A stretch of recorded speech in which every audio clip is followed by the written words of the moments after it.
Une autre encore histoire fantastique du Hari HaKadosh Alav Shalom, celle-ci elle va vous, comment dirais-je, vous émerveiller. La puissance et la force du Hari est incommensurable, l'entendement humain ne peut pas le comprendre. Bien, cette histoire s'est passée à l'époque du Hari, en Syrie. Bon, le Harizal vivait bien sûr à Tzfat, comme je l'ai dit, à Safed, mais cette histoire s'est passée en Syrie, où il y avait un gouverneur féroce, et il était féroce avec la communauté juive, et il leur imposait décret sur décret, méchanceté sur méchanceté, terreur sur terreur.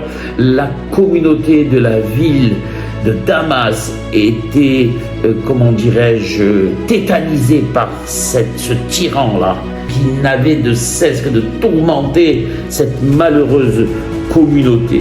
Et chaque xéra, chaque décret était plus dur que son précédent.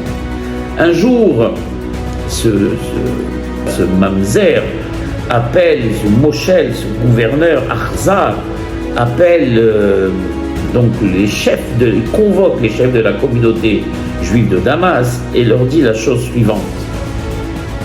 Vous savez que j'ai fait mon arbre généalogique et je suis, moi, un descendant direct de Haman.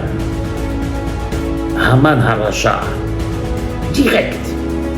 On sait que Haman, par sa filiation à lui, eh bien, il a une branche d'Hémet qui est en rapport avec l'Assyrie et les Assyriens.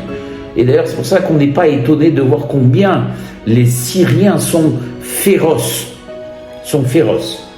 Puisqu'on sait qu'en réalité, Haman est un descendant de Amalek, et donc le grand-père de Amalek, Esav, lui était marié avec une fille d'Ishmaël. Et donc c'est par cette filiation justement qu'il y a une accointance entre... parce qu'on sait que bien sûr Haman est perse, mais il y a aussi une partie donc de son sang qui est syrien. Et donc il leur dit, je suis étant un descendant de Haman, et vous savez que Haman a donné à Assuérus 10 000 pièces d'or, vous prenez la Megillah et vous verrez, et engage au roi Assuérus, et entre-temps Haman a été pendu, et cet argent ne lui a jamais été rendu. Et donc, étant lui, moi, un descendant de Haman, je vous demande, et vous étant des descendants de Mordechai, je vous demande de me restituer immédiatement cette somme. Les pauvres, stupéfaits, les juifs, les chefs de la communauté qui se retrouvent devant ce tyran, n'avaient pas de réponse à donner, tellement ils étaient tétanisés.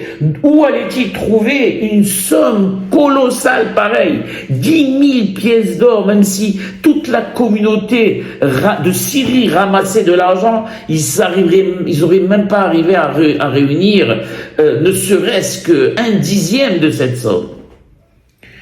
Et le gouverneur leur a dit, je vous donne pas plus d'une semaine.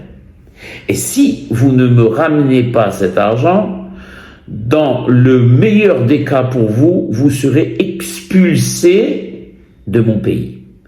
Est-ce que vous avez bien compris? Les malheureux, les juifs, comme à leur habitude, s'écroulent, comme ça s'est passé en Europe, comme ça s'est passé dans beaucoup de royaumes où les juifs étaient martyrisés, sortent de chez ce gouverneur la tête baissée et rentrent, c'est un jour de deuil pour toute cette communauté, et se réunissent et essayer de voir comment trouver une solution à ce malheur qui leur était tombé dessus. Et chacun parlait, chacun donnait son avis, chacun disait que de manière naturelle, on ne pourra jamais remplir les conditions de ce tyran et de ce gouverneur. Mais il y en a un qui se lève et qui dit, est-ce que vous avez entendu parler d'un maître qui s'appelle Rabbeinu Yitzhak Luria, qui vit dans la ville de Safed. On a entendu dire que c'était un maître, un grand maître qui faisait énormément de miracles. Étant donné qu'on n'a plus beaucoup d'espoir, écrivons-lui une lettre en lui demandant s'il avait une solution à notre malheur. Et donc tout le monde ils sont tous mis d'accord, ils ont dit d'accord, on n'a pas d'autre solution, on ne voit pas d'autre solution. Donc ils ont écrit une lettre détaillée au Hari qu'ils ont envoyée à Tzfat, dans lequel ils lui ont tous raconté les malheurs qui les occupaient et ce que ce Moshel, ce gouverneur féroce, avait décidé de leur faire au cas où il n'amènerait pas ces 10 000 pièces d'or. Le Hari lit attentivement cette lettre, leur écrit et leur dit « Mes frères, ne vous inquiétez pas. L'argent que vous avez déjà ramassé, distribuez-le à la Tzedaka et rien ne vous arrivera. De la même manière que Haman a été pendu sur l'arbre, eh bien ce gouverneur Racha, qui est son descendant, ne pourra rien vous faire, soyez tranquille. » Dès qu'ils reçoivent la lettre, les chefs de la communauté réunissent la communauté, ils ont été soulagés de voir la réponse du maître et ils sont immédiatement exécutés. Ils ont donc pris tout l'argent qu'ils avaient déjà commencé à ramasser et ils l'ont distribué partout dans le royaume aux pauvres, à tous ceux qui avaient besoin d'argent, et ils ont attendu vraiment que le miracle que leur avait prévu le Hari, eh bien, se réalise. Quelque temps après, le Hari, qui à son habitude sortait beaucoup avec ses élèves, aller dans la nature. Donc il va avec ses élèves dans la nature et il les amène à côté d'un puits très très profond. Les élèves étaient interloqués, mais bon, on ne pose pas de questions. Il demande à ses élèves de prendre des cordes et de les jeter à l'intérieur du puits. Donc ils s'exécutent tous, ils prennent des cordes qu'ils jettent à l'intérieur du puits et il leur dit maintenant remontez-les. Et donc ils commencent à remonter. Au début les cordes sont légères et après ils se rendent compte qu'ils n'arrivent pas à remonter parce que le poids était colossal. Donc ils se sont mis à plusieurs pour remonter, tirer et remonter, tirer, remonter et tirer, et quelle n'a pas été la surprise de voir qu'au bout des cordes, il y avait un grand lit royal avec à l'intérieur quelqu'un qui était habillé en habits royaux et qui était en train de dormir à l'intérieur du lit. Et on sort le lit qu'on pose sur le sol et le Hari réveille l'endormi et lui dit « Réveille-toi !» Et celui qui dormait, donc, était complètement tétanisé de peur. Il se demandait ce qu'il faisait ici. Et il lui dit, le Hari, gouverneur de Syrie, tu es bien le gouverneur de Syrie, n'est-ce pas? Donne-moi tout de suite un écrit que tu vas signer de tes propres mains dans laquelle tu attestes que tu as bien reçu les 10 000 pièces d'or de la communauté juive. Tu as bien compris.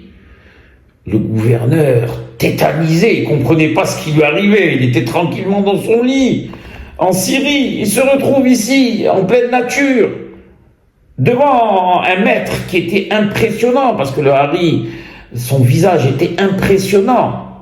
Des flammes sortaient de ce visage, tellement il était saint. Certaines fois, on ne pouvait même pas le regarder, sous peine de perdre la vue, j'exagère pas. Si on n'avait pas la sainteté nécessaire, on ne pouvait pas le regarder. Et il dit, tu as bien compris, immédiatement. Le gouverneur tétanisé prend, et le Hari lui donne une feuille et une plume, et il lui dit, écris, maintenant que tu as bien reçu les 10 000 pièces d'or de la communauté, et signe. Le gouverneur tremblant écrit et tétanisé écrit et signe et il donne au Hari l'attestation, le reçu des 10 000 pièces d'or. Le Hari regarde ses élèves et leur dit reprenez ce lit et remettez-le avec les cordes dans le puits. Donc il s'exécute et on descend les cordes. Au début c'est dur, dur, dur, et après, tac, les élèves sentent qu'il n'y a plus de poids, plus rien. Et il leur dit, le Hari, remontez maintenant les cordes. Il remonte les cordes bien sûr étaient vides. Il n'y avait plus rien au bout. Quelque temps après, bien sûr, le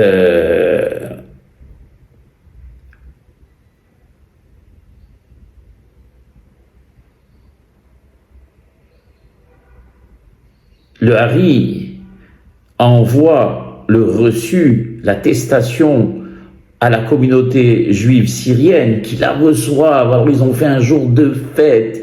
Ils étaient heureux de ce miracle que leur avait promis le Hari. Et voilà devant eux cette attestation qui, signée de la main même du gouverneur, dans laquelle il y a marqué qu'il reconnaît avoir reçu les 10 000 pièces d'or.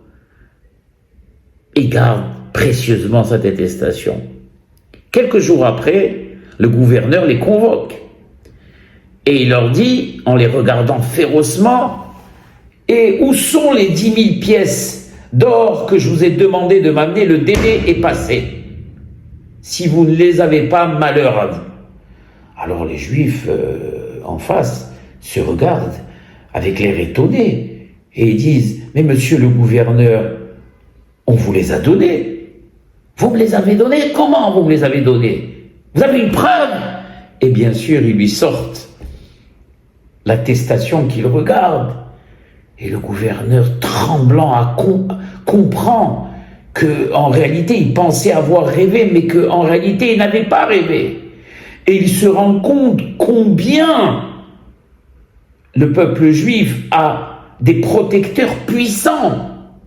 Tremblant, il dit aux Juifs en les regardant, « J'ai compris maintenant combien votre Dieu est grand et que vous avez des protecteurs, vous avez un protecteur puissant.